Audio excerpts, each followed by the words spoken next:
"1836 was a wonderful time to live in Kirtland, Ohio, a wonderful time to be a Latter-day Saint. The Lord's Temple had finally been completed.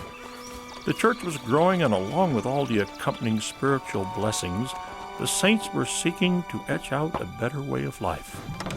Homes were built, businesses established. As a result, demand for land and merchandise increased.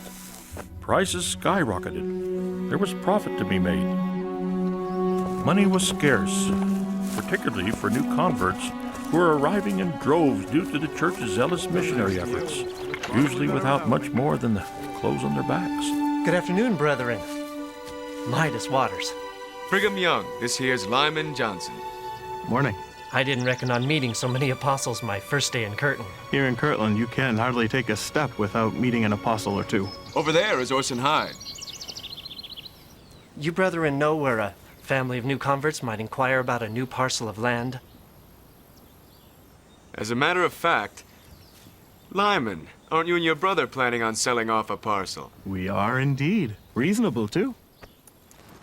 $500.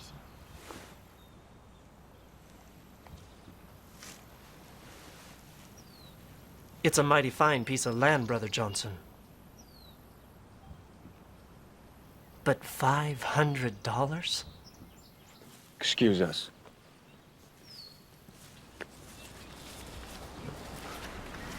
That's awful high.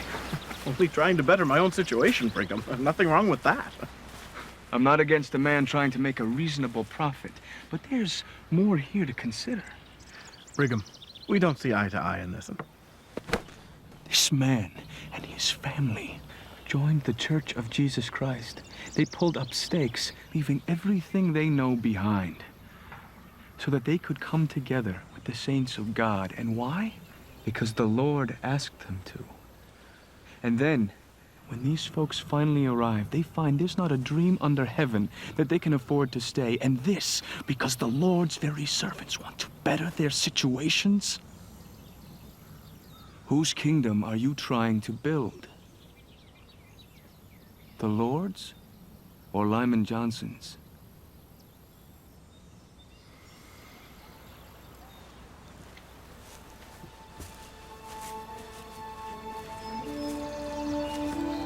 It's gotten hold of your heart, Lyman. In his absence, we formally denounce the leadership of Joseph Smith. Hear, hear! And declare him a fallen prophet. Joseph Smith is the prophet of the church, and thereby its leader. I know it. You know it. Rail and slander him as you will, but you cannot destroy the appointment of the prophet of God. Now, Brigham, we're gonna overrule you. David Whitmer is the man to lead us now. You can only destroy your own authority. Cut the thread that binds you to the prophet of God, and sink yourselves to hell.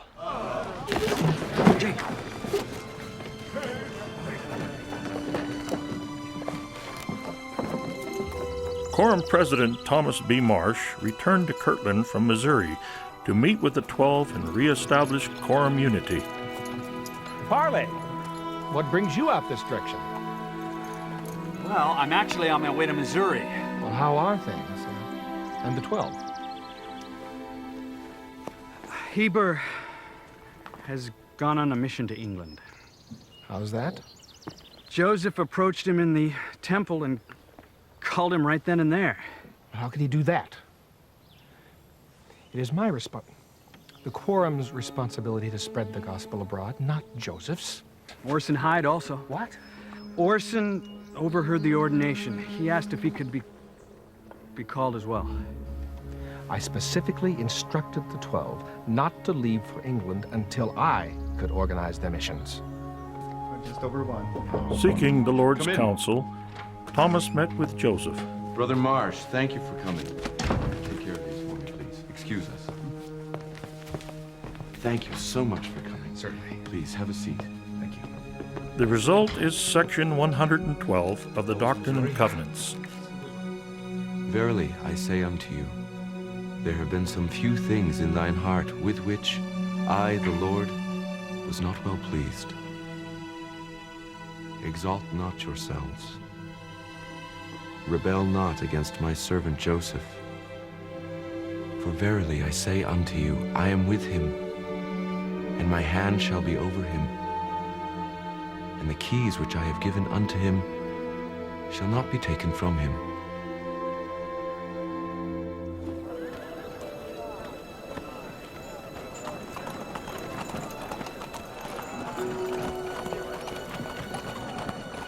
President Marsh accepted the Lord's counsel and labored diligently to reconcile the differences in the quorum. Still, he struggled with his own pride and hardened his heart.